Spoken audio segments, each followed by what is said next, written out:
ನೋಡಿ, ರಾಯರು ಅದೆಷ್ಟೊಂದು ದಯಾಳು ಅಂತ ಅಂದರೆ, ಯಾರಾದರೂ ತಮ್ಮ ಭಕ್ತರು ನನಗೆ ರಾಯರ ದರ್ಶನವನ್ನು ಪಡ್ಕೊಳ್ಳೋಕ್ಕಾಗ್ತಾ ಇಲ್ಲ, ತುಂಬ ದಿನಗಳಿಂದ ನಾನು ಕಣ್ಣೀರಾಗ್ತಾ ಇದ್ದೀನಿ, ತುಂಬ ಕಷ್ಟ ಕೂಡ ಇದೆ, ನನಗೆ ರಾಯರ ಮಠಕ್ಕೆ ಹೋಗೋಕ್ಕಾಗ್ತಾ ಇಲ್ಲ ಅಂತ ಕಣ್ಣೀರಾಗ್ತಾ ಇದ್ರೂ ಕೂಡ ಕಲಿಯುಗದ ಕಾಮಧೇನು ರಾಯರು ಅದನ್ನು ಯಾವತ್ತೂ ಕೂಡ ಸಹಿಸೋದಿಲ್ಲ.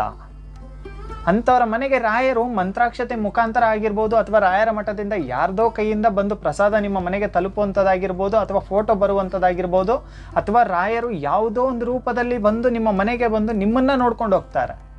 ಅಷ್ಟೊಂದು ದಯಾಳು. ಇದು ಅಕ್ಷರಶಃ ಸತ್ಯ. ತುಂಬ ಜನಕ್ಕೆ ಅನುಭವ ಕೂಡ ಆಗಿದೆ. ಇದು ಯಾರೋ ತುಂಬ ನೋವಲ್ಲಿ ಇರ್ತೀರಾ ನೀವು, ರಾಯರೇ ಏನು ಮಾಡ್ಬೇಕು ಗೊತ್ತಾಗ್ತಾ ಇಲ್ಲ ಅಂದರೆ, ಅವತ್ತು ಪ್ರಸಾದ ಆದರೂ ಬಂದಿರುತ್ತೆ ನಿಮ್ಮ ಮನೆಗೆ, ಅಥವಾ ರಾಯರ ಮಠದಿಂದ ಮಂತ್ರಾಕ್ಷತೆ ಆದರೂ ಬಂದಿರುತ್ತೆ, ಅಥವಾ ನಿಮ್ಮನ್ನಾದರೂ ಕರ್ಸ್ಕೊಂಡ್ಬಿಟ್ಟಿರ್ತಾರೆ ಮಠಕ್ಕೆ. ಇದೆಲ್ಲದರ ಅರ್ಥ ಏನು ಗೊತ್ತಾ? ರಾಯರು ಎಲ್ಲೂ ಹೋಗಿಲ್ಲ, ನಮ್ಮ ಸುತ್ತಮುತ್ತನೇ ಇದ್ದಾರೆ. ನಿಮ್ಮ ಕೂಗು ಕೂಡ ರಾಯರಿಗೆ ಮುಟ್ತಾ ಇದೆ, ನಿಮ್ಮ ಕಷ್ಟಗಳು ಕೂಡ ರಾಯರಿಗೆ ಮುಟ್ತಾ ಇದೆ. ಕುಗ್ಗಿ ಹೋಗಬೇಡ, ನಾನು ಇದ್ದೀನಿ, ನಾನು